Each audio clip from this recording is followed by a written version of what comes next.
Hello po sa inyong lahat mga ka-crypto. Ako po si Pinoy Crypto Trader at sa video na ito ay atin pong pag-uusapan ang tungkol dito sa isang coin kung saan ay bumagsak daw po ng 14% pagkatapos po niyang malista dito kay Binance. Kaya yan, ano kayang coin ito?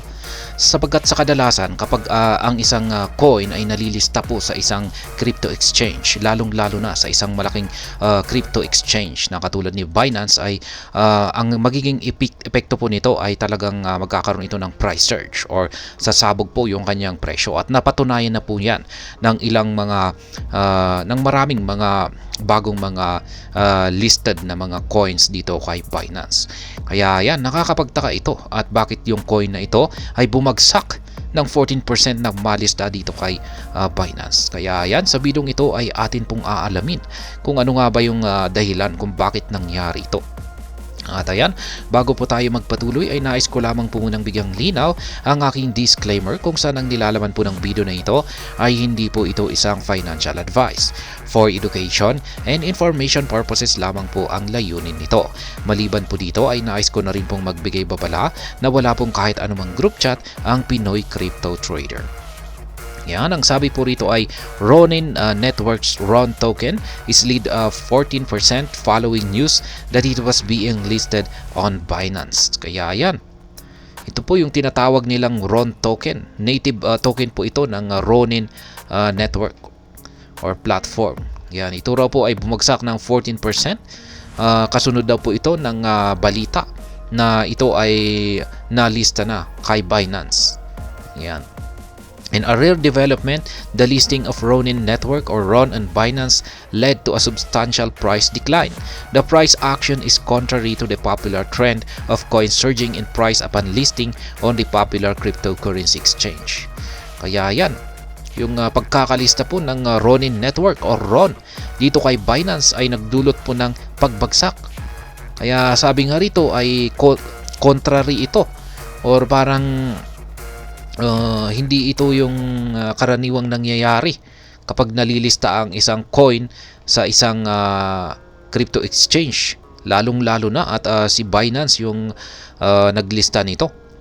Ayan, at sa kadalasan ay talagang kung pag nalilista ang isang coin kay Binance ay talagang nagkakaroon ito ng price surge. Ayan, pero pagdating dito kay RON ay bumagsak siya. Kaya siguro ito yung kauna-unahan na incident na ganito yung nangyari. Ronin was exchanging hands at around $3.2 prior to the announcement of the Binance listing.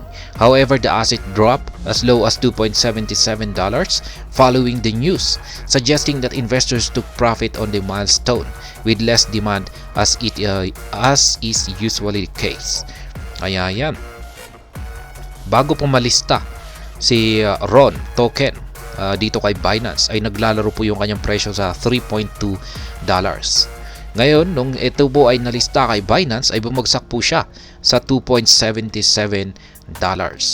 Kaya mukhang ang dahilan raw po rito ay nag-take profit yung mga investors dito kay RON.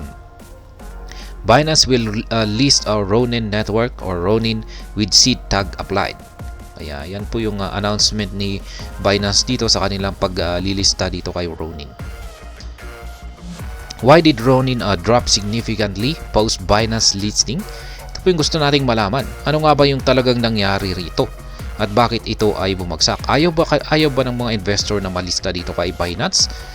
Yan ating alamin. Given the unique nature of the RON price following the Binance announcement, many have wondered why the token fell sharply. Evidently, the charts offer some insight. Kaya yan, marami pong nagtataka kung bakit talagang bumagsak ito. At sabi rito ay yung charts daw po ang siguro magpapakita ng paliwanag dito. In the days leading up to the Binance listing, the price of RON has surged significantly, including an 80% increase in the past month. Even more notable is that Ronin's native token reached a new all-time high of around $3.5, signifying an increase of around 25% on the day before the Binance listing announcement. Kaya yan po pala yung nangyari. Ayan, nung ilang mga araw Ayan, bago po nalista itong si Ron dito kay Binance, ay nagkaroon daw po kasi siya ng isang matinding price surge. Umabot po ng 80% yung kanyang paglago nitong nakalipas lamang na buwan.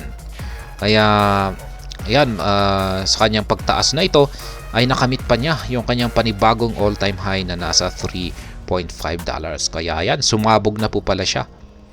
Kaya ayan, nagkaroon pa siya ng 25% na increase. Ayan, bago po ang listing announcement dito kay Binance. Kaya ayan, mukhang nauna po yung impact. Hindi pa siya nalilista ay nagkaroon na ng impact. Kaya medyo napaaga.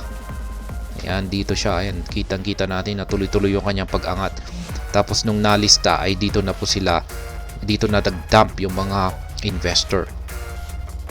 Hence, the price action suggests that investor had prior notice of the potential listing and tried to front-run the news.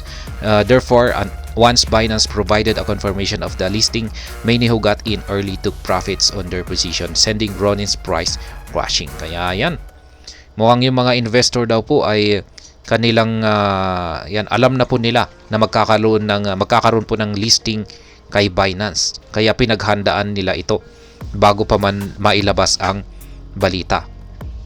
Kaya yan, si Binance ay naglabas po ng confirmation na kanilang ililista itong si Ron, ay dito na nag-take profit ang mga nag-invest dito kay Ron. Kaya ito bumagsak.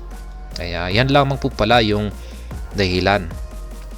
However, the early price action on the Ron Binance listing may not completely mirror the future of the cryptocurrency. Ronin Network is an Layer 2 sidechain developed by Sky Mavis, the team behind the popular Web3 game Axie Infinity or AXS. Yan, sa mga naglalaro po ng Axie dyan, ay kilalang kilala po siguro ninyo itong si Ron token.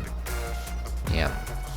Ron serves as a native asset for users to pay gas fees and access some of the newly launched Web3 games being built on the chain.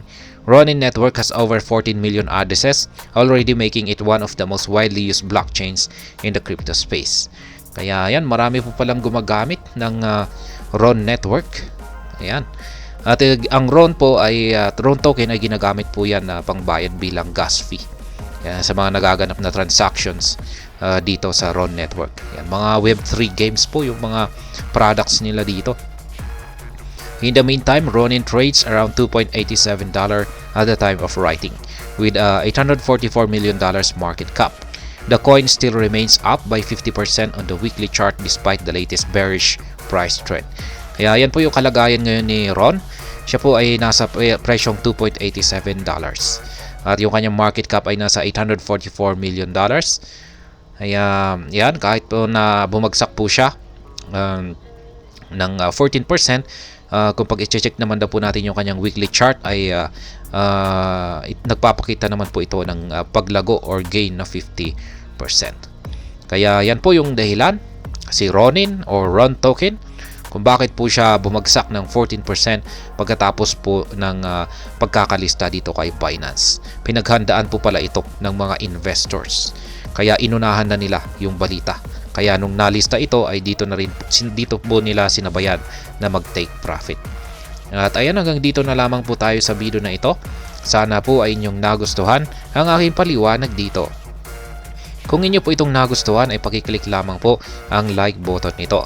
Para naman po sa mga bago lamang dito, kayo po ay aking inaanyayahan para mag-subscribe. Pakiclick na rin po ang bell icon nito dahil ito po ang siya magsisilbing notification nito sa mga bago kong videos na akin pong ina-upload sa aking YouTube channel na ito. Marami pong salamat sa panunood, ingat po tayo lagi at God bless po sa ating lahat.